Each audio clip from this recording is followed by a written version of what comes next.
Hanbit heads to Hunter Rickner's shed to take an archery test that should have been impossible for a beginner. Even Yanwu gets nervous, because the rule is simple but brutal. Score 200 points in 30 shots using weak gear. When Hanbit fires his first arrow, he misses completely, making it look like he only came here to embarrass himself. But then the mood changes fast. His next shots start landing, one after another, and before anyone can understand what is happening, Hanbit begins hitting bullseyes like a veteran. What looked like a hopeless challenge suddenly turns into another moment where Hanbit proves he is far more dangerous than he seems. Well, the reason is, our hero, Kang Hanbit, survives a war against the monsters of the world. After a hard-earned battle and defeating them, he finally gives up the ghost, but then he's shown to have regressed, possessed, and reincarnated a total of 55 times. All this was caused by the goddess who summoned him to the world and kept on sending him back, no matter how gruesome he died. This time around, she praises him for lasting longer than the other times. When Hanbit hears her, he gets pissed, but the insufferable goddess simply asks him if she should have him reincarnated, since it's been a while, but Hanbit snaps at her while gritting his teeth, noting that she's the cause of his problems. He tries remembering when he got to the dimension, but can't because it's been so long. Back then, the goddess informed him to find Erfort and save the world, and ever since, he's died a couple of times, only for her to respawn him in several ways and face nearly the same fate.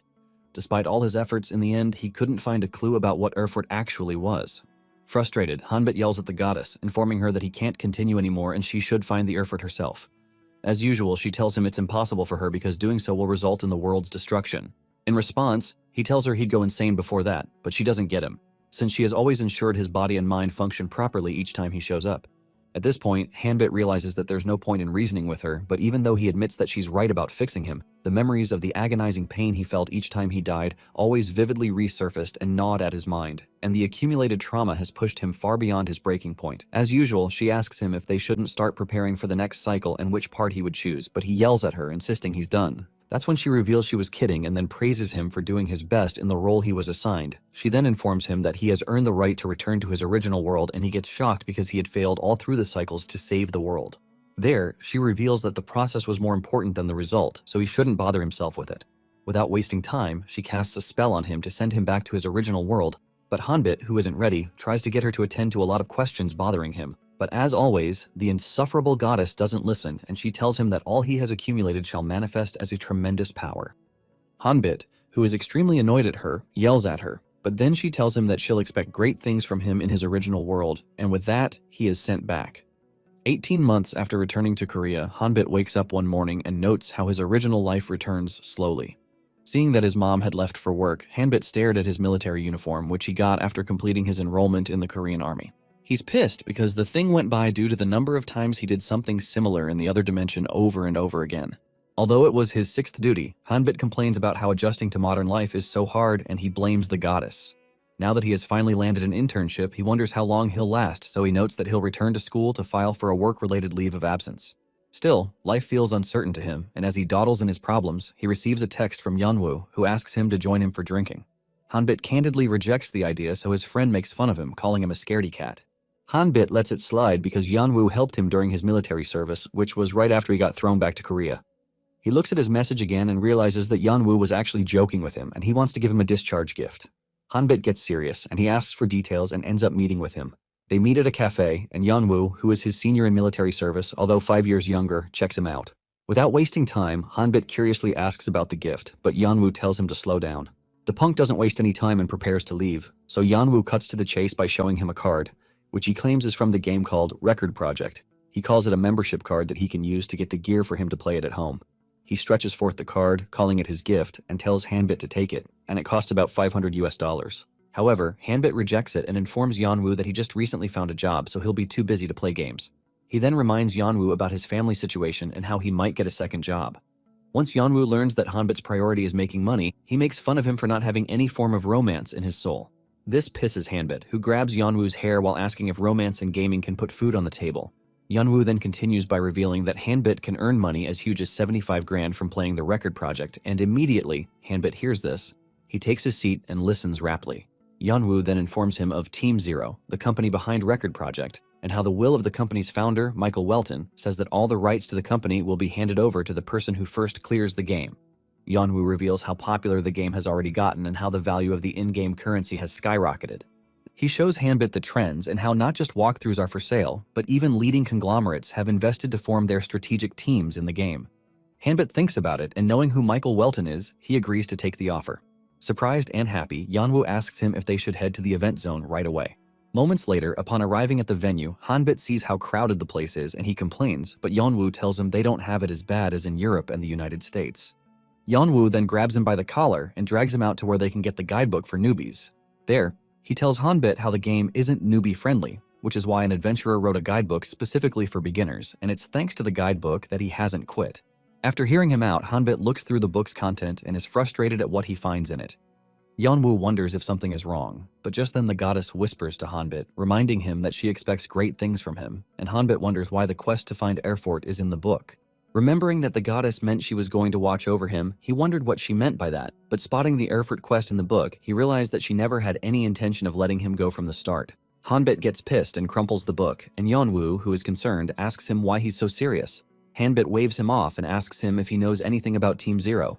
Yanwoo tells him about Michael Welton's youngest daughter, the current representative of the company, and says that's all he knows about them because the company's members are all kept secret. Hanbit finds it suspicious and concludes there is a connection with the goddess. He then wonders why it has to be in a game. After all, the world he was sent to was very real, whereby he felt disgusted killing his first victim, and also when he lost his life. Now he wonders if it's right for him to step back into a place, but if he does, he can finally put an end to his pain. He then asks Yanwoo how long it'll take the gear to arrive, and Yanwoo tells him in about 2 hours. He grabs Hanbit's phone and sets up the procedure. He also insists they pay for the crumpled guidebook. With that out of the way, they leave the store, and Yanwoo bids Hanbit farewell. A few hours later, the package arrives, and Hanbit calls it an expensive console. He goes through the equipment before locking his door, noting it'll take a while before his mom comes home. Right after, he wears the console and immerses himself in the game world. Immediately, the game scans him, and he notes that his avatar feels closer to a real body than he expected. He tries to edit his appearance, but then realizes that the settings window isn't popping up, so he calls the game flimsy, despite it being popular, and tries to reboot the game again. To his surprise, it fails and informs him that his character already exists. As the game glitches, Hanbit curses the goddess because he knows it's her fault, and by the time he appears in the port city Edlin, he notes it's been a long time. Hanbit then checks out himself at a nearby mirror, and he's shocked to retain the same appearance as his last regression. He wonders if this was a silent message from the goddess telling him to start over. Suddenly, he gets a message from Loafer asking him to add him as a friend, and when he clicks on Loafer's profile, Yanwoo's game avatar appears, and Hanbit can sense he's the one due to his luxurious outfit. Yanwoo then asks him why he customized himself to look like his real-life appearance, but Hanbit replies out of embarrassment that it just turned out like that. Still, Yanwoo asks about his nickname, and Hanbit is surprised since he doesn't know about it, but with Yanwoo's guidance, he learns he's Black Dragon. Irked out, he grabs Yanwoo and demands how to change it, but Yanwoo laughs at him, before telling him that it's impossible. This pisses Hanbit off, so he takes it out on his friend, but Yanwoo tells him to check his notifications. When Hanbit does as told, he gets a pop-up which asks him if he'd like his gameplay to be broadcast on Yanwoo's stream. Yanwoo explains the terms to him and talks about splitting the bread 50-50. Upon hearing that he can run away with 60% if they perform well, Hanbit accepts the deal, and Yanwoo immediately goes to life. There, he introduces Hanbit to his viewers, saying he'll be joining him henceforth and promises them they'll get to see many interesting things. The fans start roasting Hanbit for his poor alias choice, and he gets offended, but then Yanwoo calms him down and reminds him of their goal. While they pick on Hanbit, Yanwoo shows him the ropes by directing him to check the skill recommendations, which scan the player and recommend about 3 skills that suit them. The skills range from magic to swordsmanship, and Hanbit wonders if the techniques he learned during his 55 cycles are implemented in the record project as skills. With that, he clicks his profile, curious to see his skill, and a bright light shines from it, leaving not only Yanwoo stunned but also the viewers. The viewers immediately drop negative comments regarding Hanbit's skill choice, with some reporting his account. Surprised, Yanwoo asks him how he attained them, and Hanbit tells him he doesn't know. Not only that, but he also isn't sure of what he's talking about and how the system works. Among the many catalogs listed, Hanbit selects magic, and this pisses off the viewers who feel like he's playing the game for the fun of it.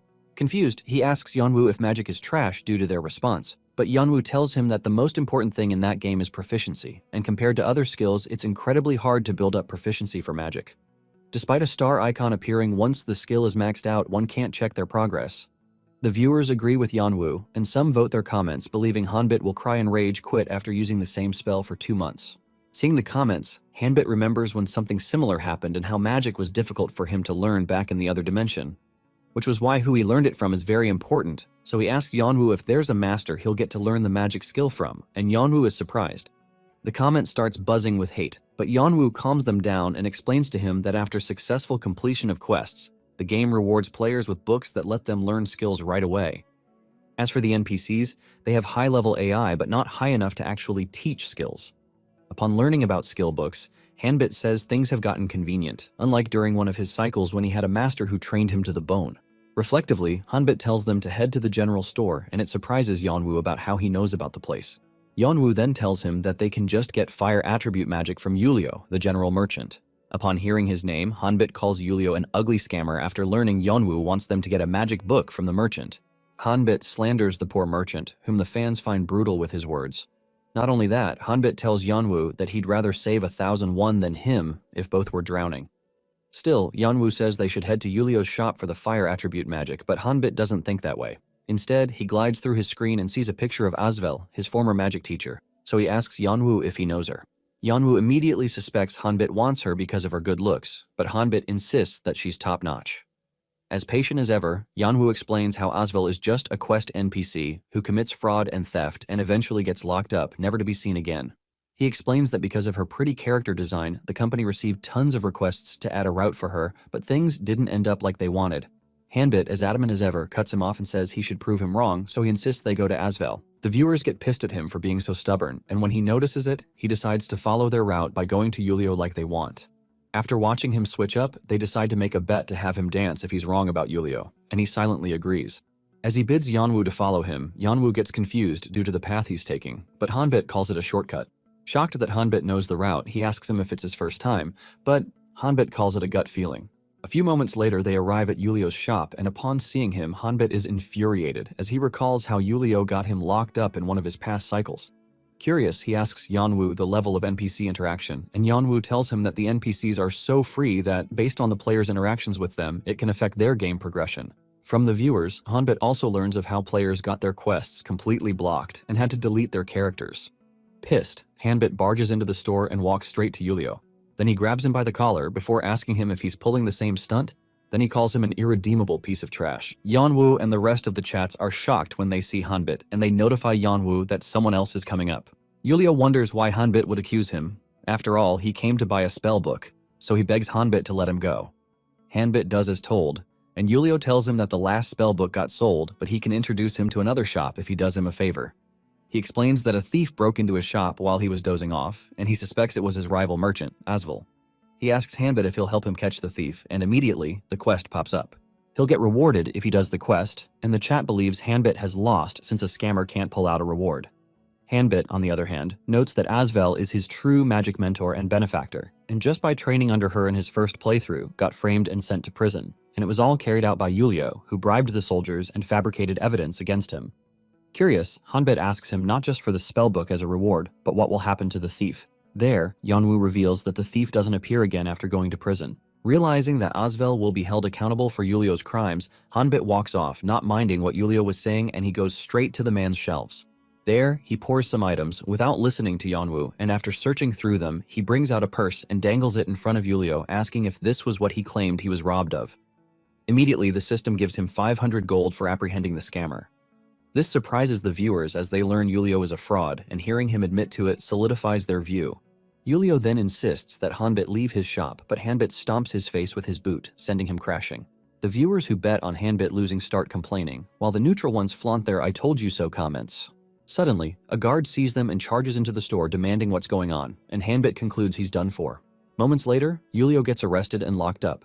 While watching the events unfold, Hanbit notes that it's quite different from the past cycles, because back then he had to break through the bribed guards and hand Yulio over to someone trustworthy. The system then pops up a message informing him that he has completed the previous quest, and now he'll get a new one when he moves to Asvel's general store. While the viewers argue amongst themselves, Hanbit feels as if the flow of the game is as if it were waiting for such an occurrence, so he wonders if he should consider it a coincidence. Impressed, Yanwu asks him how he knew, and Hanbit, knowing that Yanwu won't believe him, decides to make something up by lying vaguely about how he read something similar in a fantasy novel long ago, and he wonders if the person in charge of the game was the novel author.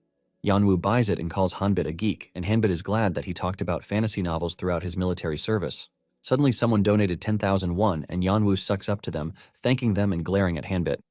The sudden change in energy among the fans surprises Hanbit, who decided to leave it entirely to Yanwu, while he does what he's good at. Curious, Hanbit asks Yeonwoo if Asvel's shop will appear if they head in a particular direction, but he tells him he didn't know about Asvel being connected to Yulio, and the discovery will be a heated topic in the community. They head towards a store, and Hanbit notes that everyone will forget about Yulio over time. He considers Asvel a temperamental bossy lady who, due to Yulio in the past cycle, was jailed and burned to death, so he considers her a precious and painful memory. Currently, he knocks on her door and goes straight up to her, who asks who he is, and says she hasn't seen him before. She asks him if he came looking for her, knowing who she is, and he looks down at her, calling her a newbie, before asking if it's her first time. There, he admits that he showed up because he wants to learn magic from her. She leaves her desk and asks him what he means by that and calls him a funny one, so she then asks him why she should teach a new person like him, but then he notes that it's going according to plan. After all, she'll refuse, but thanks to what happened earlier, he has a solution. Meanwhile, the chat rages with finished goons calling her mommy, and just then, Asvel observes Hanbit and asks to confirm if he's a black dragon. He confirms her guess and reveals that Yulio was framing her as a thief. Upon hearing him, she sighs and calls him a piece of trash, and she thanks him for saving her from trouble. He shakes her hand, and they conclude that his face was already a giveaway. She then checks around, knowing he's looking for a magic book, but he tells her to wait and asks to confirm if she's looking for a cure. Surprised, she asks him how he knows about it, and he tells her that the information is on her desk. There, he suggests helping her to find a cure, and it pisses her off, so she asks him if he knows a lot about medicine, and he replies positively. She senses his confidence and asks him for the name of the disease that causes blue pupils, accompanied by dizziness and vomiting. Hanbit admits that he doesn't know the name, and he confirms from her reaction about the number of times he's been fooled by so-called experts when he was trying to find a cure, and they ended up getting scammed and their time wasted. Now, thanks to repeating the experience multiple times, he surprises her by revealing more symptoms and how potions don't work. Shocked, Asvel clings onto him, asking if he knows the disease, and he tells her it doesn't have a name, but she knows how to cure it. Shocked that he knows the cure, she begs him to help her and promises to reward him properly. He assures her that he'll get the medicine, and a quest immediately pops up, telling him to cure her mother's ailment. He's to find the medicine around Edlin, and he'll be rewarded not only with 2,000 gold in Asvel's Fireball magic book, but he'll get a heroic rank and 500 experience points. The chat immediately freaks out after learning that Hanbit will be guaranteed a heroic rank if he fulfills the request, and they are triggered to boot up the game. Even Yeonwoo is shocked that Hanbit can get such a title that early, so he explains to the noob how rankings work. Yeonwoo tells Hanbit to think of ranking as the tier level and grade as the rarity, so even if the magic books are of the same rank, the performance of the spell learned thereof differs based on rarity. Learning about how things worked in the game, Hanbit wonders if they made it that way because it's a game. Yeonwoo wonders if they just need to find the medicine by plucking it. But Hanbit is lost in thought as he concludes he'll have to use the spellbook's performance to give her a feel for how good the hero grade is. While Yeonwoo asks him where to go next, Hanbit turns around and suddenly jilts, and out of concern, Yeonwoo asks him what's wrong. That's when Hanbit hears his mom's voice, so he responds and then logs out of the game, leaving Yeonwoo all alone. The chat laughed after learning that the great black dragon had to log out abruptly to attend to his mom. Back in his room, Hanbit quickly rushes to the door and greets his mom, informing her that he was busy. She gets the wrong idea and starts whooping him, believing he was getting rough in the sheets. After all, he wasn't the kind of person to lock his door. Thankfully, he explains himself by pointing to the expensive gear Yeonwoo had bought him as a discharge gift from the military and how he was logged into the game. She takes a glance at it and talks about it casually, which shocks him, so he learns that she's aware of it since it's all over the news. She then tells him not to spend too much time on it, and he tells her that he'll only play it a little. After all, he has gotten a job as an intern. Surprised to hear this, Hanbit's old lady whoops him for not telling her about it, so when she asks him why, he says she would have stopped him if she knew. The strict woman slams her palm on his face and says it's very obvious after all. No parent will want their child to start hunting for a job right after military service discharge. He grabs his nose and tells her that his graduation semester is right away when he returns to school, and he'll need to get a job right after. She pauses after listening to him, then tells him not to miss breakfast, since the company is quite far from home. She tells him she's aware he didn't eat any that day, but then he tells her Yeonwoo treated him to a chocolate parfait, but that's no food for the old lady, so she yells at him. With that, she wishes him good luck before going to her room. Hanbit looks at the time to discover it has gone, and as he notes that it'll be his first day as an intern, he decides it's best he sleeps early. But he feels bad for Yeonwoo, who's currently been stormed by a lot of comments. Kim Jae-ha, an employee of the RP Dedicated Department's small-scale workshop, scrolls through the server and sees the uproar on the server regarding Asvel's quest and the hero ranking, but he doesn't believe it. He then searches Yeonwoo's account and notes that all he gets are monster names. From the comments so far, he learns Yeonwoo is with a guy named Black Dragon, and he calls Black Dragon an edgy kid who got shut down by his mom. Quick, Jae-ha decides to see things for himself. Meanwhile, in the game, Yeonwoo sees a lot of comments, and they are new from people asking him about Hanbit. Some of them wonder if he's a middle schooler, but Yeonwoo clarifies that Hanbit is done with service, but he's very devoted to his mom. He checks the viewers and realizes how much his views have skyrocketed. Surprised to learn that his platform has made it to the mainstream service, Yeonwoo places a call to Hanbit and begs him to pick up the phone, but unfortunately, he receives a message from Hanbit who apologizes for ghosting him. Hanbit also explained that he had to go to work, but he would leave a hint on how to get the medicine. Yeonwoo then tells his fans the situation and riles them up before showing them that Hanbit had revealed that the cure for Asvel's quest can be obtained from bomb slimes, and if they clear it before he gets back, he'll give them more special info, so they should keep an eye out. Meanwhile, Hanbit shows up in corporate wear right in front of a building, and then he walks in shyly to inform them that he'll be working with them. To his surprise, the place is all rowdy, and the employees are up and about trying to sort things out. One of them spots him and instructs Minho to take Hanbit to the conference room, so Minho shakes him and asks him to follow him. He then tells Hanbit that he'll show him the contracts later, but for the time being, he should clear the whiteboard. Hanbit does as told, but just then, a boss walks in, so Minho introduces Hanbit, who earnestly vows to work hard and learn much during his internship. But to his surprise, the man simply walks off while telling him just to do as he's told, and if he's done cleaning, he should head out. Moments after Hanbit leaves the room, he sulks while noting that he can already see the future of the company, which means he'll have to learn what he can on his own for the rest of the time there. The bright side is that it's better than rolling around in the other dimension. Yeonwoo, on the other hand, smiles happily after realizing that no one has cleared the mini-quest Hanbit had set up for them. But then Hanbit shows up and roasts the viewers for lacking imagination. He tells them they need to be more creative. This pisses them off, and they nearly lose their tempers. But then he grabs the recorder and reveals he'll show them how it's done. Firstly, they head to the main gate of the city walls, and this surprises Yeonwoo, who asks again if Hanbit truly is a newbie. As usual, Hanbit says it's what he got from reading lots of fantasy novels. He looks back at Yeonwoo and says that he just found out that this game gives more freedom than others. Right ahead, they hear a commotion and wonder why a lot of people are gathered there. Then Yeonwoo concludes they are the people who showed up after seeing the post in the community. Suddenly, they hear a shout of someone announcing the arrival of a vanguard, so they look back and see a party of different members approaching the venue. Surprised to see the party, Yeonwoo tells Hanbit that the word about what he has found had spread further than he thought. Confused, Hanbit asks him what a vanguard is, so Yeonwoo explains that the top 10,000 rankers are called the Vanguard, and they are graded based on points from their level, proficiency, story progress, and the like. And out of 300 million players worldwide, there are only about 10,000 rankers, with 500 of them from Korea. This has Hanbit confused, as most of them haven't learned magic, even though some of them dress like mages. Yeonwoo then explains that most of them skip it to prioritize growth because of the proficiency requirements, and also many people dress up as mages because it seems cool. Hanbit takes a glance at a special bow and notes that he remembers it because it's of the Golden Bird, a bow that was made by a skilled artisan. Surprised that such a fancy group hasn't cleared Asvel quest, Hanbit asks Yeonwoo about it, but then learns that most of the Vanguard belong to conglomerates. And many try to make it to such a level so they can get full support from companies, since they'll get rich that way without having to clear the game. Suddenly, a girl taps Hanbit, and after confirming he's a black dragon, she asks him when he plans to show them how to clear the quest, so he tells them he'll start soon. Someone else then shows up and yells it's a complete lie, but then the lady insists they give Hanbit the chance. The people argue a lot about their experiences with dealing with scammers, and as they continue their rampage, Hanbit tells Yeonwoo that they should head towards the sea. Yeonwoo gets confused since the bomb slimes are on the opposite side, but then Hanbit tells him that he needs a fishing rod to make the medicine. Yeonwoo and the chat get more confused, and they wonder where Hanbit is going with his behavior. Suddenly, someone donates a grant, and in that instant, the price of fish in the waters off Edland skyrockets. So the folks realize that there are a lot of scalpers monitoring Hanbit in real time and adjusting the currency value. Watching them act in that particular manner makes Hanbit snicker because they do not have a clue. Curious, Yeonwoo asks Hanbit if what they need is in the sea, but Hanbit acts nonchalant, and it pisses Yeonwoo off. Frustrated, Yeonwoo clings to his boots and hopes Hanbit isn't lying. If not, he'll quit streaming. Hanbit quickly intervenes and tells Yeonwoo to trust him, so he asks him to lend him 70 gold coins. Everyone is stunned by his decision, and they wonder if he set Yeonwoo up. When they get to the banks, Hanbit sees more people than ever, and he asks Yeonwoo about it, but seeing how Yeonwoo is acting up, he promises to pay him back. Yeonwoo then says it's because he doesn't have an idea of what Hanbit plans to do with a fishing rod. After scouting the area, Hanbit spots an old man named Eldrick fishing, so he goes to meet him and asks the man to sell his fishing rod.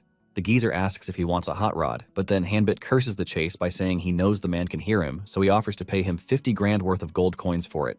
To the viewer's surprise, the geezer demands a 100 grand, but then Hanbit prices it to 60 grand. He realizes that the geezer hasn't changed, and they continue bidding till Hanbit joins him while fishing and reduces his price. Eldrick doesn't filter his words, and as they interact, Hanbit notes that it reminds him of the old days. The man eventually gives in, and Hanbit buys it for 60 grand. The viewers roast him for his shady attitude, but then a win is a win. A while later, Hanbit arrives at the venue with the fishing rod, and as the viewers wonder what he plans to do with it, Buttonwoo goofs around by asking Hanbit to get into role-playing. Newbie in the chat suddenly asks what kind of mob is a bomb slime, so Yeonwoo tells him that they are slimes that are incredibly sensitive, and if touched, they blow up. Even if one attacks them from a distance, they still blow up. Worst of all, they detonate if someone makes an eye contact with them, and they don't drop anything when they explode. The noob wonders how Hanbit plans to do something useful with a fishing rod against the bomb slimes, and the entire chat believes only Hanbit knows the answer. Right from above, Hanbit sees a bomb slime below, and he says he's at the perfect height. He takes out the fishing rod, noting how the sensitivity is a bit different from reality. There, he adjusts it. But just as he's about to get serious, Yeonwoo informs them that, thanks to a viewer, there are people following them. Hanbit looks unbothered and notes that he already knew, after all, they were being followed from a distance ever since they left the city, and it's not just Ken tamped several groups. Quickly, he asks Yeonwoo to give him control of the screen setting, and when handed over, he apologizes to everyone before turning off the live feed, saying they'll have a brief moment of technical difficulties. Back in the military, Yeonwoo always loved reading fantasy books, but no one in his unit shared his hobby. He was left to gobble up pages over and over until the pages wore out. Over time, Hanbit showed up, and to Yeonwoo's surprise, he knew and had read the novel, and it was thanks to him that Yeonwoo learned of extra details he had never caught, and this made him feel as if Hanbit had been to that world. Time passed, and by the time Yeonwoo saw the game ad, he immediately knew that if he played it with Hanbit, it would be unbelievably fun. Presently, Yeonwoo informs Hanbit that only his screen is being broadcast, and Hanbit agrees, while noting that they need to pretend as if they are focused on the slimes. Yeonwoo then speaks to the viewers to follow his channel, but they yell at him to move his head away. Hanbit understands how frustrating it is for them, and notes how anxious they are about how soon the competitors will catch up. He notes the intense battle of wits won't last much longer, and before long, party stalking them steps up. Upon seeing them, Hanbit shares his screen and waves at his fans before launching the rod's hook, which he notes is so sharp that the bomb slimes can't react to it. Then he presses a button on the rod which shoots our spikes from the hook's tip, allowing him to control the explosion, and the slime caught in the blast has its core intact. Shocked, having witnessed Hanbit's knowledge firsthand, the party hurriedly falls back, but just then a mob of slimes rains down on them, so they run for their lives. Unfortunately, they get caught in the wind of the explosion and are completely taken out. Yeonwoo is shocked by the impact and is surprised at how efficiently Hanbit dealt with the stream snipers. With them out of the way, he gets back to business, and they spot a slime of a different color. Hanbit uses the fishing rod on it and grabs it, but it doesn't explode like the rest. He throws it inside a bag and tells them that he has successfully secured the materials. They are mostly shocked as to why the slime didn't explode like the rest of them, but Hanbit informs them that the current slime is a dud, which only happens when a group of bomb slimes is wiped out all at once. The leftover slimes immediately mutate into dud slimes. Curious, Yeonwoo asks if they'll be able to clear the quest if he follows Hanbit's method, and Hanbit tells them that he is showing them all how to do it so they can clear it too. He grins like a maniac while noting that controlling the explosion won't be easy for them. From there, they go straight to Asvel's shop. Meanwhile, Jae-ha from the small to medium gaming studio, who nearly got wiped out from the bomb slimes, note that Hanbit is no ordinary newbie, and they believe he's backed by a major corporation, one completely massive and different from the one he works at. What he wonders is why Hanbit would choose to team up with a bottom streamer like Yeonwoo, but he then wonders maybe Hanbit's company's Vanguard discovered something massive and they're using Hanbit to divert the player base's attention.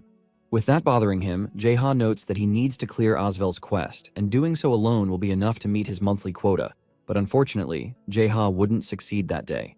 Later that evening, Hanbit and Yeonwoo arrive at Asvel's place, and Asvel is weirded out by the dud slime he brought. Worst of all, he prepares it on a dish and calls it medicine for her mom, so she refuses to accept it. Based on her reaction, Hanbit asks Yeonwoo if it's really bad, and Asvel makes up her mind to compensate him for taking care of Yulio, then she asks him to leave. Hanbit then riles her up by saying she isn't desperate, and this gets her mad, so she yells at him. He immediately stuffs her mouth with the cooked sludge and forces her to swallow it. Yeonwoo looks more cooked than shocked at what Hanbit just did, and the chats rate his expression like a book. Asvel tries to process what just happened, and she immediately rushes inside to puke. Hanbit, upon seeing her reaction, calls the medicine effective, but then Yeonwoo states the obvious. Within minutes, she grabs Hanbit by the collar and yells at him, asking him why he did that. Then she calls him a freak, but he then asks her if something like a seed came out, and he calls it wow, saying it's what is causing the illnesses. He reveals that it's the true identity of the illness that she and her mother were suffering from. She gets confused, but he insists that what she threw up was the cause of their illness. He smirks at her while revealing that he was aware that she too had been sick, and he had noticed it the first time he saw her. He had inwardly noted that Asvel must have suffered in silence because she didn't want to worry her sick mother, and she was afraid Julio and the likes would use her condition as a weakness.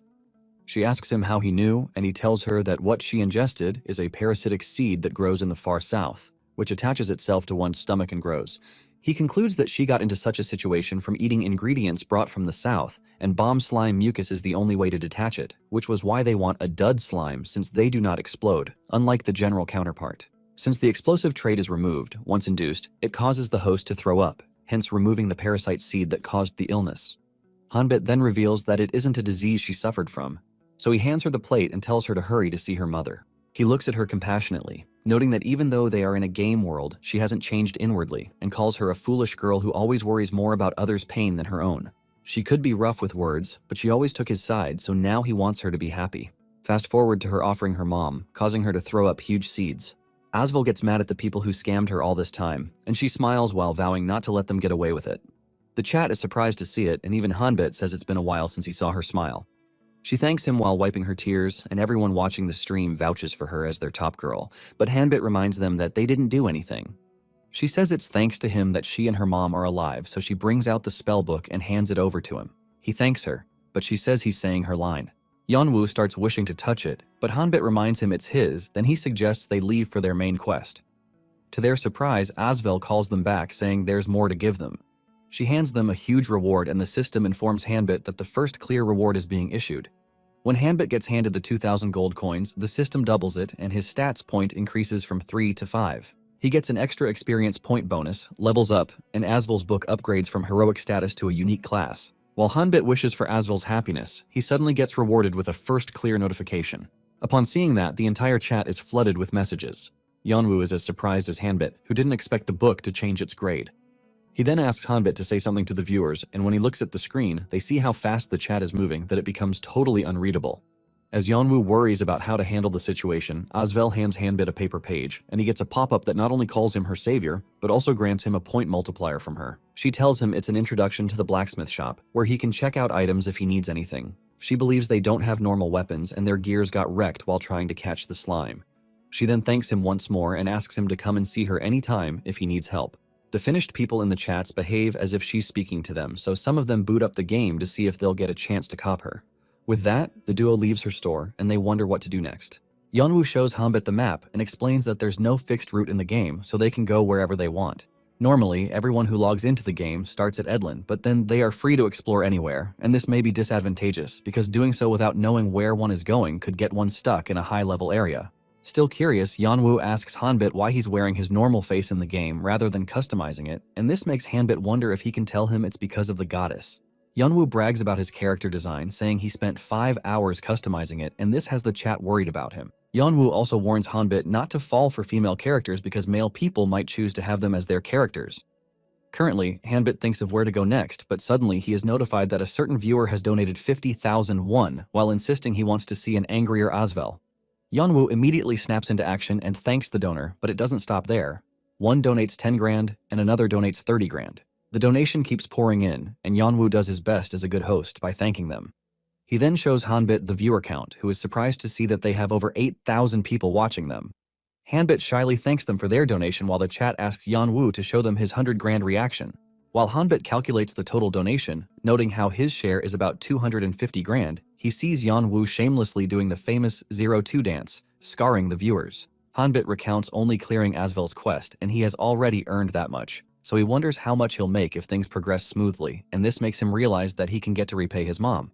Back then, when the goddess who snatched him showed him the flow of time in the real world to pressure him, Hanbit learned that he had gone missing, and his mom had poured all she had to find him, which is why he vows to do everything he can to make her happy. Yeonwoo then asks Hanbit to use the grimoire, informing him that the viewers are waiting, so Hanbit touches it, and the grimoire disappears before his fireball unique grade skill pops up, showing him that he has a fire element spell that incinerates everything with a massive explosion. Upon reading the skill, Hanbit says it's too easy, unlike when he struggles so much with it. Yeonwoo then talks to him, telling him to tell the fans how amazing absorbing such a skill felt. At first, Hanbit says he didn't feel anything, but when he realizes he has to act for the chat, he lies about the information pouring into his head. Meanwhile, he finds it strange, noting that he definitely learned the skill, and he wonders why what he learned in the other world is showing up in the game, and this makes him realize what the game meant by existing character at the start. Dying from curiosity, Yanwu tells Hanbit to use the skill in front of the viewers, and he should aim at the rock not too far off. Hanbit recollects how the spell works, so he follows the process and a huge fire erupts from his hand and flies straight to the rock with immense speed. Once it touches it, it disintegrates it into bits, and Yanwu is amazed by the skill level. As Hanbit goads over the spell, noting that it isn't bad, he suddenly feels the goddess's eyes peering down at him and stretching her hand as if she wants to whisk him away. By the time he regains his senses, a pop-up notification tells him how he has experienced an increase in all his skills, and the effects are amplified with experience level. Also, he has now unlocked the spirit skill. Mentally traumatized, Hanbit grits his teeth while cursing the goddess under his breath. The intense shock he got from realizing the goddess was watching makes Hanbit lose his composure, and Yanwu, who is worried, asks him if he's alright. Quickly, Hanbit corrects himself while telling Yanwu not to worry. After all, he isn't sure Yanwu will believe his goddess's tale. He then gives an excuse for how the spell took a toll on his body because it was his first time firing such a high-ranking spell, so he asks Yanwu to show him a normal spell. Shocked by Hanbit's request, Yanwu confirms he wants to see it, then he gives him a heads up, warning him not to laugh when he sees it. With that out of the way, Yanwu fires the spell, and Hanbit sees a little flame that goes out right in front of him. He complains to Hanbit, who in reality finds their skill so disappointing, but after being reminded of the differences in trait, he doesn't push the matter forward. Instead, he tells Yanwu that he's doing things wrong for imagining the spell. It's something new that just clicks out of reading a book. He blames Yulio for leading them astray from the basics, before then going into geek mode to explain how magic works. With that, he concludes by informing Yanwu that he doesn't plan to continue using his unique trait magic despite it being high class as his main skill, because the major goal for using magic is its convenience. Absolutely stunned, Yanwu reminds Hanbit that he made his character the previous day, and this makes the chat make fun of Hanbit for being a hardcore geek. Pissed, he nearly takes it out on the chat and vows not to drop them any info further on, but thanks to another viewer who donates a huge amount of cash, Hanbit reflects on his temper and apologizes to them. They then ask him where he plans to go next, so he heads to a remote place, and Yanwu asks him if he doesn't want to take on the main story. Hanbit then reveals that he has come there to rack up points before partaking in the main story.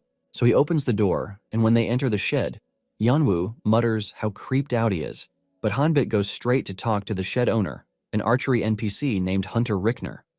Rickner asks Hanbit what he's here for, and Hanbit tells him he came to learn archery. Seeing how confident Hanbit is, Rickner asks him if he has some grit, and the chat, who is familiar with Rickner, calls him a grit-obsessed NPC. Hearing Hanbit declare that he has lots of grit and skill, Rickner says he talks big, so he decides to test him out.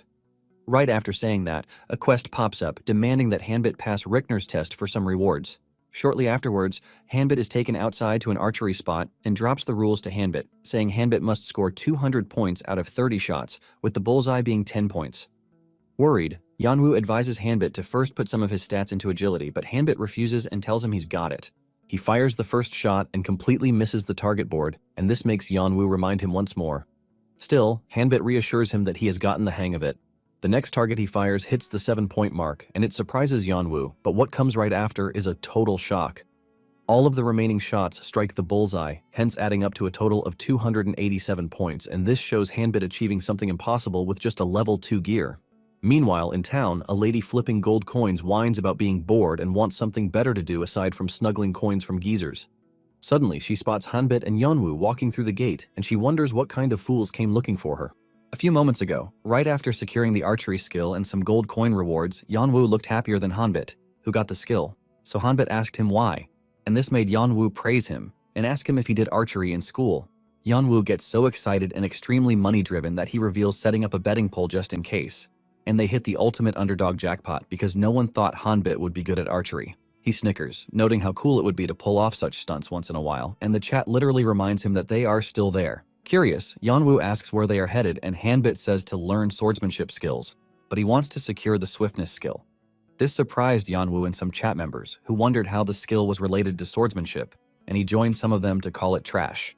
Still, Hanbit dashes somewhere and orders Yanwu to stop bickering and follow him. When they walk into the town, Yanwu shows Hanbit an NPC named Leah, and informs him that the reason people avoided the swiftness skill was because Leah's quest is way too hard compared to how good the skill is, so he asks Hanbit once more if he's sure he can do it, and Hanbit wordlessly walks up to Leah before introducing himself and saying he has shown up to learn what she does best. She looks at him, saying she likes his attitude, but then instantly speed blitzes past them, snuggling his coins and grinning like a witch, while informing them that they are too slow. She announces their tuition fee, saying it's upfront and 5,000 gold. Surprised to see Hanbit not reacting, she asks him why, but then he replies that since she has already collected the tuition fee, it's best she teaches him the skill already. Inwardly, he notes that she has stolen way more gold from him during his 55 cycles in the other dimension compared to the current game. Judging Hanbit by his laid-back attitude, Leah tells him she doesn't like him, and in that instant, she informs him that their class is starting, and as for his assignment, he is to try to catch her. In that instant, she moves so fast that she leaves after images wherever she goes. Hanbit suddenly gets a quest, informing him to catch her within the time limit, and if done, he'll get her swiftness skill book, stat points, and experience points. From the chats, Hanbit realizes that there is no way he can catch Leah when she takes off like that, and she only lets one complete the quest after taking 2 5000 gold and making them wait through 5 3-hour time limits totaling 15 hours. Meanwhile, one can't do any other quest, and the timer pauses if they log out. Hanbit then declares that they have to catch her, but then Yeonwoo tells them that it's impossible since no one has ever caught Leah directly. Hanbit thinks about it and notes that if he can't catch her himself, he just needs to call someone who can. They head straight to Asvel's store, and Hanbit asks her to help him catch Leah. Surprised by the request, despite being glad he came back, Asvel asks him how he knew she and Leah are family, but he lies to her about how it's famous around the street hideouts. Left with no choice, she agrees and walks out of the door steaming, and this surprises Yeonwoo in the chat to learn that she and Leah are sisters. Hanbit lies once more about spotting graffiti about where Leah was, so some chat members played back the video and couldn't find what he was talking about. At this point, some assume he has an eagle's vision and conclude it's why he's good with a bow. With that, he interacts with the chat, telling them to always pay attention to their surroundings and how sending Asvel to prison won't grant them the choice to have her catch Leah. Yeonwoo then beckons to him to come along, so they all head for the street hideouts. Meanwhile, Leah plays with a cat and concludes that Hanbit must have given up on her, but to her surprise, Asvel shows up right behind her and looks quite mad at her. Within moments, they have her surrounded and Leah snaps, calling it cheating for involving Asvel. Hanbit then reminds her that she was the one who said he should use any means necessary, so he went with Asvel since he has a history with her. Pissed, Asvel calls her over before scolding the daylights out of her and warns her to stop or else she'll eventually mess with a scumbag like Yulio. Leah immediately apologizes, but that isn't enough for Asvel, who asks her to come to the shop once they are done, and she warns her she'll be in trouble if she gets sidetracked. Leah agrees, and then hands Hanbit her Swift book, noting that she hasn't met anyone like him, and because a promise is a promise, he gets to keep it. Immediately, the system pops up a quest complete notification, informing Hanbit that since he cleared the task in a short amount of time, the reward has been upgraded to its maximum, hence he gets triple the stat points and 500 times the experience points. The chat, upon realizing Hanbit just got another unique skill, can't hide their jealousy. Leah, on the other hand, hurriedly takes off and hopes she doesn't run into Hanbit again. Moments later, Yeonwoo, who is out of breath, eventually catches up to Hanbit, and he learns he's late to the party. Hanbit then shows off the book, saying it's a unique class, and Yeonwoo is out of words. At this point, even his viewers cannot keep up with him, and they wonder how they can get to know about developments before him, and who owns the stream. While holding the book, Hanbit informs Yeonwoo that it's time for him to acquire the swordsmanship skill. Hanbit absorbs the book, and he still finds it strange, despite it being the third one. Curious, Yeonwoo asks him on behalf of the viewers why he learned the swiftness skill, and Hanbit makes an analogy of how if they were to have a race, he would slightly have an edge over Yeonwoo thanks to the swiftness skill. Still, Yeonwoo notes that the unique grade didn't make a huge difference, but to Hanbit, who has died over 50 times, he knows why he went for the skill.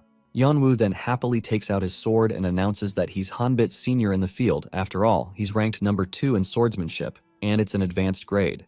Upon hearing his skill, the chat roasts him non-stop, and Hanbit tells him word for word. Hanbit then notes that most players, including Yeonwoo, are following a similar route, which is caused by the guidebook, and because no one interacted with Asvel due to Yulio, the scammer. This causes a chain of reactions, and with the incredibly high degree of freedom, makes it impossible to know which path is the right one.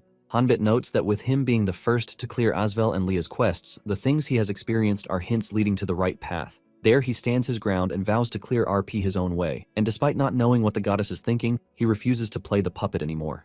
As Hanbit and Yeonwoo walk outside the town, Hanbit asks why the most sought-after swordsmanship NPC is far away, and Yeonwoo says it's because the person is a reclusive swordsman. They arrive at a place covered in fog, and as Yeonwoo sights Balder, the swordsman, he waves at him, declaring that they've come to learn swordsmanship. Balder glances at them, and Yeonwoo notes he's still as intimidating as ever. The swordsman then picks a wooden sword and tells Hanbit to swing the sword behind him until he tells him to stop.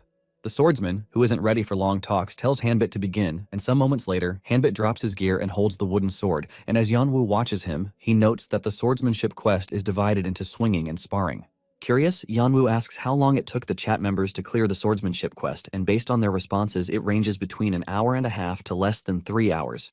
They also tell him that what's important is that they shouldn't mess with Balder, because if anyone does that, they are cooked. They then talk about a clip that went viral after a player had mocked Balder, so Balder cut him in half. As Yanwu finds it odd that a skill-teaching NPC can kill players, the viewers vow to donate a huge sum of money if Hanbit finishes the training in less than 25 minutes. Yanwu immediately informs Hanbit that the total is over 800,000 won, so he encourages him to wrap it up in less than 25 minutes, and Hanbit realizes it's twice as much as the stake the viewers made during his archery training. Hanbit concentrates and notes that the most important thing in swinging the wooden sword isn't the number of times elapsed, and from the start, Balder never expected much capability from a novice swordsman. Unlike most players Balder had met in the game who felt like swords were the most standard approach, and it must have felt incredibly insulting to him, so the one thing Balder wants is a serious attitude towards the sword. Hanbit gets serious while holding the sword and glances at Balder, but as he prepares to make the first stroke, Balder stops him, and this has the viewers confused. Glad that his technique had worked, Hanbit glances at his system screen and receives a new quest. There, he is tasked to spar against Balder, and the difficulty is adjusted according to his own level and stats. Yanwu sees it and tells the chat that Hanbit has passed the first stage. As they flare up and call their bet void, one of the viewers donates 10,000 won, saying he'll double it or lose, and what Hanbit has to do is block Balder's wooden sword 2 times for success. The player then donated 100 grand, demanding that Hanbit block 4 strikes and clear the level, or else they should bungee jump off a cliff. This gets Hanbit a bit worried because there's a high chance his proficiency affects the difficulty. Yanwu gets worried when he gets roped along, but Hanbit smiles wickedly at him and holds his shoulder, and this gets him terrified. Thankfully, Hanbit promises him they won't go bungee jumping. Suddenly, a viewer adds 1 million won to the mission and says Yanwu and Hanbit have an amazing friendship. Hanbit is shocked as he realizes the total amount is almost 2 million, so he steals his resolve and prepares to fight Balder.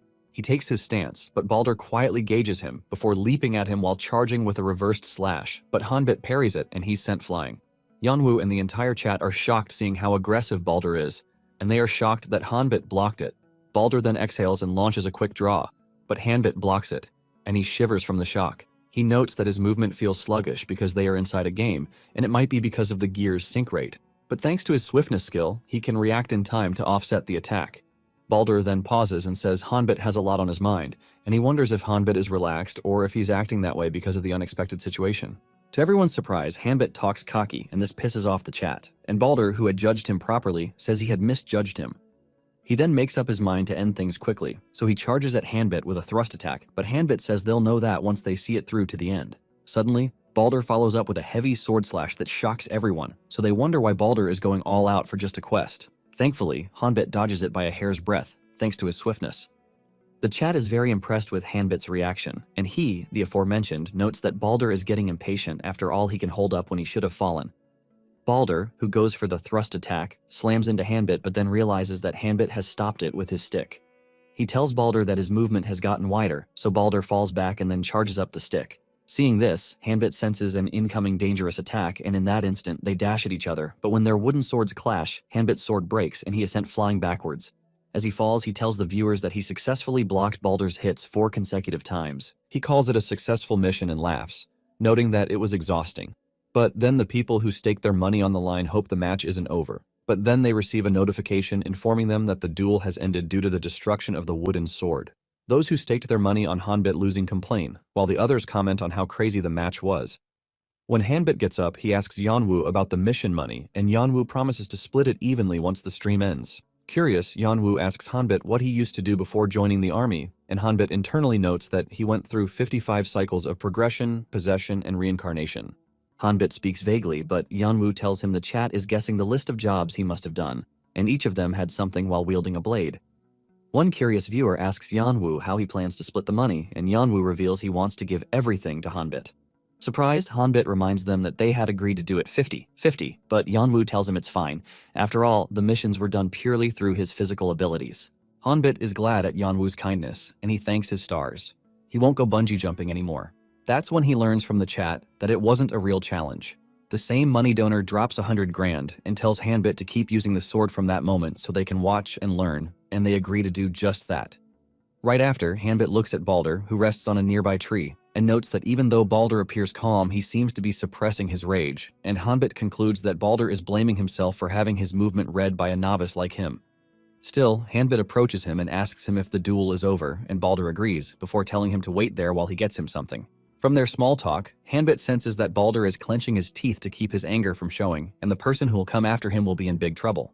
Balder then hands him the sword book, and Hanbit, upon receiving it, calls it the 4th book he's gotten. The system then pops up, revealing that according to Balder's evaluation, the rewards will be adjusted to the maximum value. He earns 3,000 gold and a training manual, rank 1.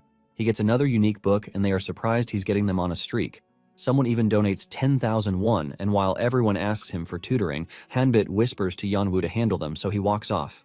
Yeonwoo then takes over the stream and offers to teach them swordsmanship, but they tell him to scram. Hanbit walks off to Balder and asks him for something more, then he tells Hanbit how his master moved to Edlin, so he hands him a piece of clothing, saying that if he hands it to him, then the master will at least listen to him. The napkin, which has a sword embroidered on it, falls to Hanbit, and Balder tells him that his master should be where the wind gathers. When Hanbit returns to Yeonwoo, he tells him that it's time for them to head back, but then sees Yeonwoo performing a reaction dance. Someone donates 1,001, while noting that a lot of people will be rushing at Balder after they leave, causing him to get overworked. When they reach town, Yeonwoo then asks if they'll head to Balder's master, but Hanbit tells them to stop for the day. He informs Yeonwoo, who is surprised that he has to go to work, and it'll be a problem if he doesn't get at least a little sleep, so he stretches and bids them farewell, saying they'll see each other the next day. Yeonwoo agrees, and notes that they did run for a long time that day, so he wishes him good night. Before Hanbit logs out, Yeonwoo asks him if he'll log in immediately after work the next day, but Hanbit declines, then logs out. Now back in his room, Hanbit wakes up all sweaty and hot, so he makes up his mind to wash up and sleep. He wonders what could have caused the intense heat, but just then he gets a notification from Yeonwoo, who informs him he'll settle the payment right away. He makes the transfer, and Hanbit, who would have preferred he do everything at once later, nearly freaks out after realizing they made about 3 million won in just 2 days, with the actual playtime being about 10 hours. He then wonders if he should scrap work, but he remembers he made up his mind that he wants to accept reality rather than sticking to the game full-time. He feels bad for the viewers, but still makes up his mind to keep the stream as a hobby.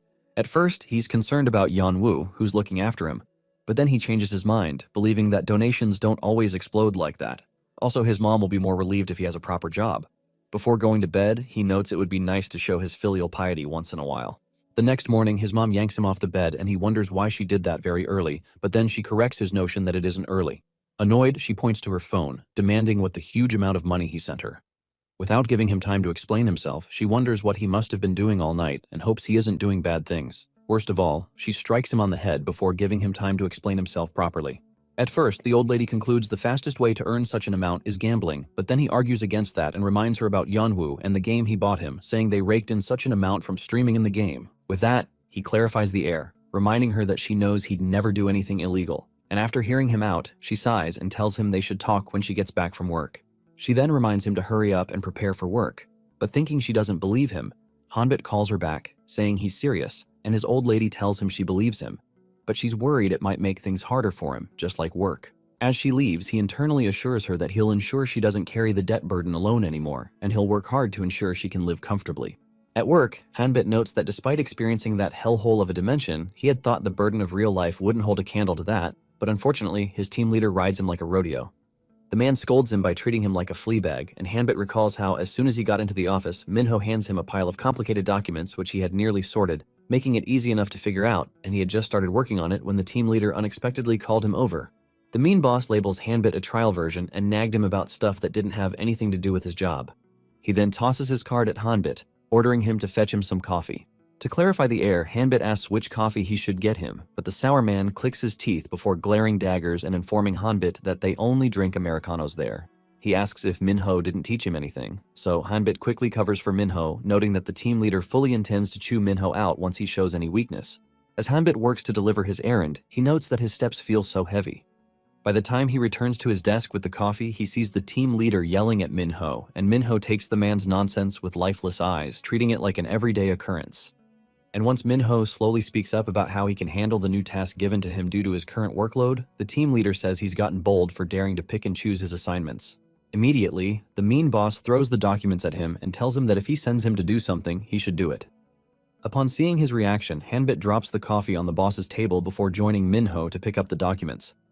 Realizing what Hanbit has done, the team leader glared at him murderously and told them they are all full of it.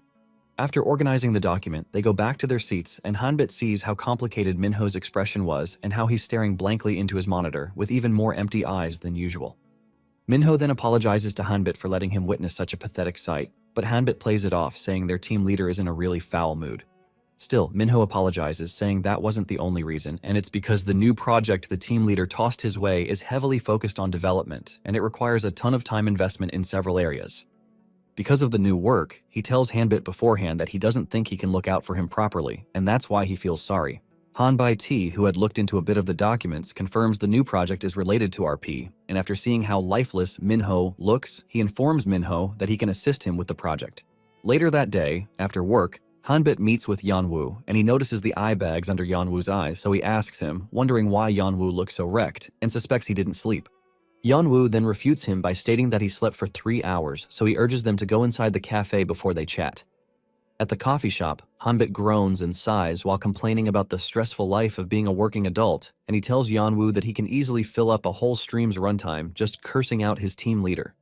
While relaxing, he asks Yanwu what he wants to talk about, and Yanwu shows him his phone, which has a lot of companies trying to reach out to them, with one of them being Yanhwa Gaming, a huge company that offers to pay them a starting bid of 100 million won. He says everyone is desperate to buy Hanbit out, and if he's to pick a company, Yanhwa Gaming is the best.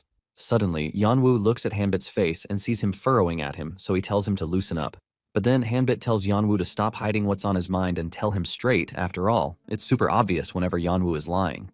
Yanwu tries to hide what he feels, so Hanbit asks him if he genuinely wants him to join a large corporate team. Genuinely worried after seeing how pissed Hanbit is, Yanwu tries to talk his way out of it, but Hanbit grabs him by the hair and tells him not to try to hide his feelings. The boy cries out in pain before saying that he knows how much he's struggling financially, so he wants him to secure a good job, which is why he had thought that a starting salary of 100 million won is a fantastic condition. Hanbit thanks him for his intentions and says that he was the one who first invited him to play RP, so it makes sense to hear what he wants to do first. On hearing this, Yanwu notes that it doesn't sit well with him, and he speaks of how much freedom to explore feels lovely at first glance.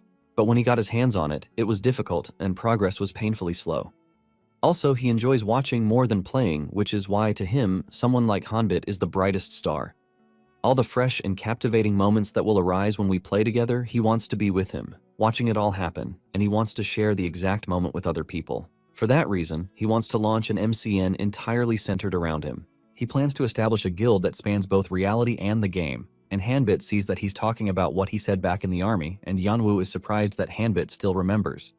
Curious, Hanbit asks him how he plans to make money, so Yanwu informs him that he plans to use a feature to upload videos that was added to the record they use for streaming, and the ad revenue is bigger than he expected. Then again, Hanbit is the most talked about user on the record, so they're featuring their videos at the top, and just by watching his videos will attract people to play the game. And from there, the number of people who want to join that journey will grow.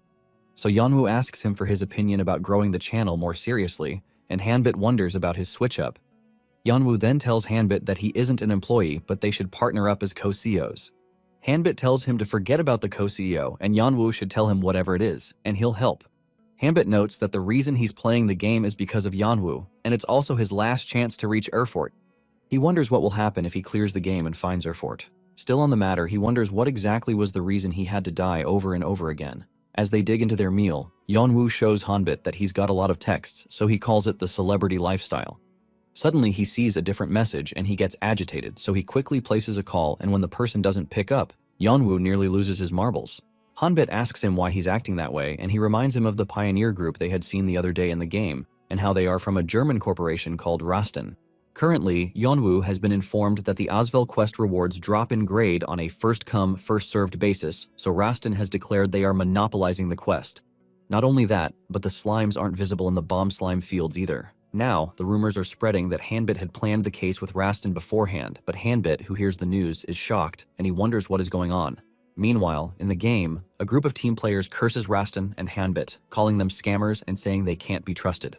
This is because of the situation where item grades drop after the highest quality has been taken. While one complains like a monkey, the logical one analyzes the situation, saying it won't be alright if the game just hands out unique grades to everyone.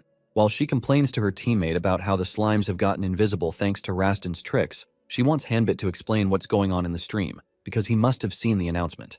Back at the coffee shop, Hanbit asks Yeonwoo about how big Rastan Corporation is, so Yeonwoo breaks it down to him by explaining that the value of a corporation is determined by how many strong players they hold. He says Rastan's ranger, the bow wielder, has a combat power of 9,000, and even though they're on the weaker side for a ranker, they are considered one nevertheless. Hanbit thinks about it and notes that there's a way to solve it, but he tells Yeonwoo to start the stream later than usual because he has something to look into. Later that night, Hanbit goes through the guidebook and notes that he has found what he's looking for. Without wasting time, he heads into the game to check it out and goes straight to the cave's location, noting that it's just as he remembered. There, he confirms that the bomb slimes are gathered there, and as he carefully walks past them, he notes that there's only one reason why they gather in one place. And right up ahead, he sees the Bomb Slime King. The Bomb Slime King has a trait where it draws in normal units to absorb them and grow in size, but the unit it usually draws in isn't that high compared to the current one, so Hanbit believes there is another reason. He looks right ahead and spots a monster attractant artifact and sees that it has Rastan written on it. The device is a single-use item that can be obtained from a dungeon in the north, which means that Rastan must have installed the attractant in the cage where the Bomb Slime King resides. And such a mess happened because the creature's traits and the item's effects overlapped. Realizing their ploy, Hanbit fires a fireball at the Slime Bomb King, disintegrating it without giving it a chance to explode. He is immediately rewarded with a large amount of experience points, and his level increases by 4. For suppressing an elite monster, Hanbit earns the Recorder of the Sage title, which, upon activation, significantly increases his skill proficiency. Seeing the number of increments and levels he got just from defeating the king, Hanbit wonders how many of the slime bombs must have fused with the king, since Hanbit had recorded the bomb slime situation which showed how Rastan was behind it. He had Yeonwoo post the video anonymously, which he had cut out the part where he used his fireball on the community group, and doing so allowed the players and viewers to flame the German company. All this was thanks to the info he got from the guidebook on Yentrober, an NPC miner who personally dug out the cave where the Bomb Slime King was, and he became sad after the Bomb Slime King took over his cave. From the information he had on the ground, Hanbit could easily pinpoint the king's location. What he had considered strange was the fact that Yentrober was in the guidebook, but there was no information about the cave. Hanbit feels uneasy as he notes that the guidebook, which was normal for it not to contain everything, not only left some key parts out but also has a level of ambiguous accuracy and parts that are different from the truth. This makes him wonder if Adventurer A, the person who wrote it, intentionally left some cogs. Now he wonders who Adventurer A's true identity is. Later, he rendezvous with Yeonwoo, who talks about how proficiency is the main reason why everyone avoids magic, because one has to build the skill, which is extremely hard to do. Most people give up on it. What shocks Yeonwoo is when Hanbit reveals he has acquired a 100% proficiency, so he whines about it since it is an impossible feat to pull off in a day. He then clings to Hanbit, asking him to show him for him to see. Hanbit tells him the proficiency is the lowest rank one in the first place, but Yeonwoo says what Hanbit is downplaying is hard as hell, and to learn any magic takes at least a month. Yeonwoo clings to him till Hanbit has no choice but to show him, and when he does, Yeonwoo falls on his knees as he copes hard, believing it's a bug. There, Hanbit tells him not to reveal the proficiency to the stream because he wants to show him something interesting to the villains. Shortly afterwards, Yeonwoo starts the livestream and informs the chat that they aren't connected to Rastan and they'll prove it soon. First, he tells them to watch as Hanbit makes some findings before heading to find Baldur's master. At Asvel's shop, Hanbit asks to confirm if Leah has run off again, and after getting a positive response, he tells Asvel that Leah is in her rebellious phase, and it won't be long before they can all live together again. Hearing him wish her family well makes Asvel happy, so she thanks Hanbit before asking him why he showed up. There, Hanbit reveals that he has come to learn more magic, and he asks if it's okay. The chat waves him off, believing it'll be impossible. But then Asvel shocks them by agreeing to it, and this makes them wonder how he'll get to learn a new spell since he'll need to be proficient. She hands him a second book, and he gets a quest where he's to learn the magic, and if he successfully pulls it off, he'll not only get a new flame spell, called Flame Burst of the hero rank, but he'll also get 10,000 gold coins with an experience points of 3,000. Once the chat sees it's a hero rank spell, they look down on it, forgetting that it was once an impossible rank to attain. He sees the Rastan group curiously waiting outside, so he absorbs the book and earns the rewards with the hero rank spell, leveling up to be unique once more. Yeonwoo then announces, informing everyone that Hanbit has learned the new magic skill while ranking up. Asvel then tells him that if he ever gets stuck, he will find a way if he goes to the magic research lab in Ifrit City. With that, he thanks her and walks outside, but upon getting there, he sees Rastan's men anxiously waiting outside, so he walks past them, and while passing the ranger, Hanbit teases him by asking if something has happened and the ranger should ease up his expression. Right after, they collect the magic books from Asvel, and Hanbit notes that Rastan's corporation is greedy. Curious, Yeonwoo asks Hanbit what he meant when he said he wanted to show him something earlier, so Hanbit replies with a question, asking Yeonwoo for the difference between him and the Rastan members. In that instance, the men count to 3 and flip the books open, hoping to gain the second flame skill.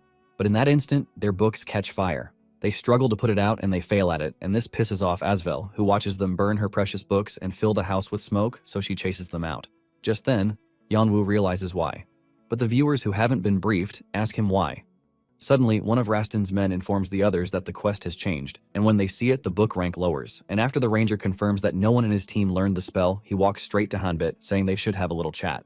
Hanbit asks him what he wants to talk about, and the ranger demands to know why Hanbit was the only one who got the flame burst skill. But Hanbit mocks him by asking him the same question before saying he should figure it out since he's a veteran. The ranger gets pissed, and the chat finds it funny since they've been the ones always preventing people from gaining skills. Still, he informs Hanbit about how all of his 50 men, including him, failed to get the skill, and even worse, the grade got reduced, so he says it isn't a coincidence that Hanbit must have learned the skill properly. Hanbit starts by hitting the nail on the head. He tells the ranger that it's because of his team that many other innocent players lost their chance to even try for a hero grade. Also, he never said it was a coincidence. This pisses off the ranger as Hanbit continues by explaining how proficiency is the basis of ranking up. He asks the ranger if they even max out their proficiency before getting the magic book. The ranger looks confused, so Hanbit reveals that they need to raise their fireball proficiency to move on to the next step, and on hearing this, the ranger tells him that it should be that way for everyone, so he wants to know how Hanbit got the reward without maxing his proficiency. That's when Hanbit drops the bomb on them by revealing that he has maxed out. This shocks not only the chat but also the ranger, who looks like a confused bird. To prove what he's saying, Hanbit then decides he'll pull up his stats and show them, and Yanwu commends him. Normally, Hanbit didn't want to go this way, but since the ranger asked for it, there's no point hiding it, so he disses the ranger before pulling out his stats, revealing he's proficient in all skills. The chat immediately goes wild, and some, just like the ranger, conclude he has hacked the game. Ranger immediately says he'll report him, and Hanbit gives him the leeway, saying he has nothing to hide, unlike them. Provoked after being played and roasted, Ranger storms off while Hanbit tells him to try playing the game honestly rather than controlling the zone. Ranger goes right back into the shop and orders his men to continue talking to Asvel so they don't miss an opportunity, and this pisses her off. Hanbit notes that they can try for 100 days, but the result will still be the same. He feels bad for Asvel, as she'll have to handle the group. As he heads back, he recalls Asvel being the kind of master who wants her students to humbly build their skills without getting greedy, and he remembers how she literally beat the skill into him. Hanbit wonders if seeing many people die trying to get ahead of themselves was the reason she hammered the basic magic spell into him during his cycles, and one time when he tried being greedy, she kicked him out, warning him not to show up ever again. Her personality and principles didn't change even with the game interfering, and this is why the more Rastin complains at her door, the more her affinity for them lowers, as it did for him. Yanwu, who feels exhausted watching Rastin, tells Hanbit that he was harsh when dealing with the group, because based on the way he interacted earlier, Rastin's stands might get them flamed.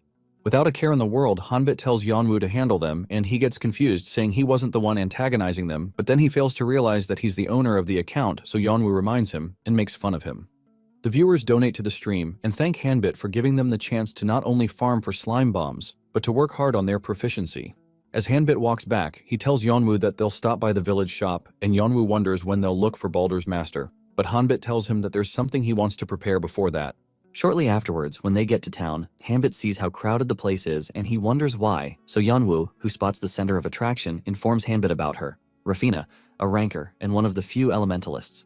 The chat goes bonkers after seeing her, and as they fight for whose wifey she is, Hanbit inquires about why there are few elementalists, so Yanwu informs him that it's because only those chosen by spirits can use them. Meanwhile, the chat talks about how not only meeting a spirit is a hurdle, but also communing with them to control them. It's a very rare occurrence, and spirit skills are insanely overpowered. It sounds different from how Hanbit remembers things, and Yanwu informs him that Rafina's spirit skills are stuck at rank 3, and this is mostly because the Elementalist title is closer to an honorary one, since it isn't a path that one can pick as their main. The viewers and everyone gathered around her want her to show them her spirits, and from the chat, Hanbit learns that she has 6th rank magic. Yanwu asks Hanbit, who tells him that he's interested in spirits because it's great to have the spirit's power. As they watch Rafina summon spirits, Yanwu speaks of how spirit arts are different from magic and how it requires innate talent despite being a game. While everyone is impressed to see her art, Hanbit learns that Rafina has the knack for this skill, and she communicated with both water and wind spirits in just 6 months. There, Hanbit learns that Rafina has been stuck in the 3rd rank for 10 months, and it might be an issue that proficiency can't solve. As they watch her walk off after performing for the crowd, Hanbit asks Yanwu if Rafina is the #1 elementalist, but then Yanwu says that the top-tier vanguards are extremely secretive with their information. Since the game was built for the first person to clear it to have ownership rights, it's quite logical for people to keep their abilities hidden. After all, information is power. Hanbit stares at Rafina and notes that he can't help but feel a strange sense of kinship with someone who has communed with spirits. After she leaves, he tells the viewers to prepare for the next quest, and Yeonwoo curiously asks him what he wants to get, but Hanbit tells him he'll see when they get there. After visiting the shop, Yeonwoo looks disappointed because Hanbit simply bought a lot of random junk. They then walk for some time with Hanbit leading them to where the wind gathers. Upon reaching a cliff, Hanbit says it looks like an entrance, but Yeonwoo disagrees with him, saying it looks like an entrance to the afterlife. Suddenly, Hanbit gets a quest which is for him to not only find Baldur's Swordmaster but also gain his recognition, because doing that might earn him a very special technique. While the chat is scared of the cliff, Hanbit wonders how to get down, so the viewers issue a commission challenge, daring them to try bungee jumping without a cord. Yeonwoo calmly tells them how dangerous it is and tells Hanbit they don't have to do the mission. The viewers keep donating, and when Yeonwoo sees that Hanbit isn't saying anything, he looks up at him and sees him grinning like a devil. Already sensing what's next, Yeonwoo dreads for his life, and Hanbit grabs him and leaps without giving Yeonwoo enough time to finish his line. As they descend the cliff, the chat notes that Hanbit has jewels of steel. They descend for a long time, and Yeonwoo passes out midway through the journey. Hanbit then sees a magic circle, and they land safely. Yeonwoo wakes up and thanks his stars he isn't dead, and Hanbit informs him that they've completed the mission. Someone suddenly donates and informs them that about 300 stalkers have taken their lives after witnessing Hanbit's test of courage. Meanwhile, the reason Hanbit and Yeonwoo are alive is solely thanks to Baldur's napkin, so he plans to reveal it when the Rastan guys fall about 10,000 more times. Yeonwoo, who spots something, calls Hanbit's attention, and when they look ahead, they see a figure at the top of the rocks, and Hanbit tells Yeonwoo that the person is Baldur's master. Yeonwoo, upon confirming that the quest will be over as soon as they get to the Wind Swordsman, marvels at the discovery and says they should get on with it. Hanbit, on the other hand, asks him if he wants to go first and tells him it's quite a spectacle from the inside, so Yeonwoo should truly capture it himself. Yeonwoo feels emotional for Hanbit's kindness and calls him a true streamer, but Hanbit hurries him over. Yeonwoo innocently walks down the path, but just then a spear comes out of the wall and grazes his cheek. The chat freaks out, and some viewers wonder if Hanbit is the devil for setting Yeonwoo up. Scared and offended, Yeonwoo yells at Hanbit, saying he did it on purpose, but Hanbit says it doesn't matter. After all, he didn't die. The chat enjoys the comedy going on between them, but when they watch Hanbit pull out an arrow and aim it close to the spear, they tell Yeonwoo, who is scared, to apologize. Hanbit shoots more arrows in a similar pattern along the walls, before instructing Yeonwoo to follow him. Clueless, Yeonwoo asks him what the arrows are for, so Hanbit explains that he felt there were more traps, which was why he fired them ahead of time. Suddenly the area starts vibrating, and as they wonder what's going on, a huge boulder rolls down their path. Scared to bits, Yeonwoo screams at Hanbit, informing him about it, saying there's nowhere for them to dodge, but Hanbit shocks him by saying there's no need. He gathers his flame magic and blasts the rock aside with it. Upon seeing that Hanbit didn't shatter the rock to bits with flame burst, the viewers wonder if the spell was that weak, but then they conclude that Hanbit controlled his power. Some of them also discuss how Rastan folks are still falling to their doom, and this makes Hanbit happy. He then urges Yeonwoo to proceed with him, and a few moments later tons of arrows fly their way. Quickly, Hanbit shoots down most of the arrows, and the chat is impressed with his skill. Unfortunately, he runs out of arrows, so he takes out his sword while instructing Yeonwoo to keep an eye on their surroundings. Yeonwoo then takes over the commentary, informing them that Hanbit is deflecting the arrows with his sword. They immediately treat him like a toddler who reacts to what everyone can see. The duo continues in that manner, brute forcing their way through the booby traps, but when they almost reach the safe area, Hanbit yells at Yeonwoo to stop, and as soon as he listens, spears shoot out from the ground, inches away from them. Hanbit then warns Yeonwoo not to let his guard down, and this surprises the latter, who wonders how Hanbit knows when to dodge. There, Hanbit explains that it's not a matter of knowing, but the gut feeling he's cooked. In reality, Hanbit has been acting on muscle memory, which was etched into his soul after regressing 55 times. Suddenly, a boulder drops from above, but Hanbit shatters it with his flame. Although a small rock hits Yeonwoo on the head, he takes the damage like a man.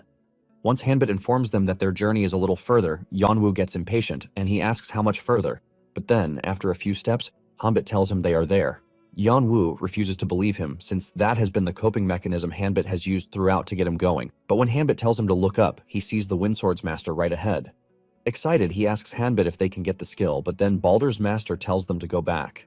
The chat comments wonder if it's a joke after all the effort, and just like them, Yeonwoo cries out to Hanbit, wondering if they went through all that stress for nothing.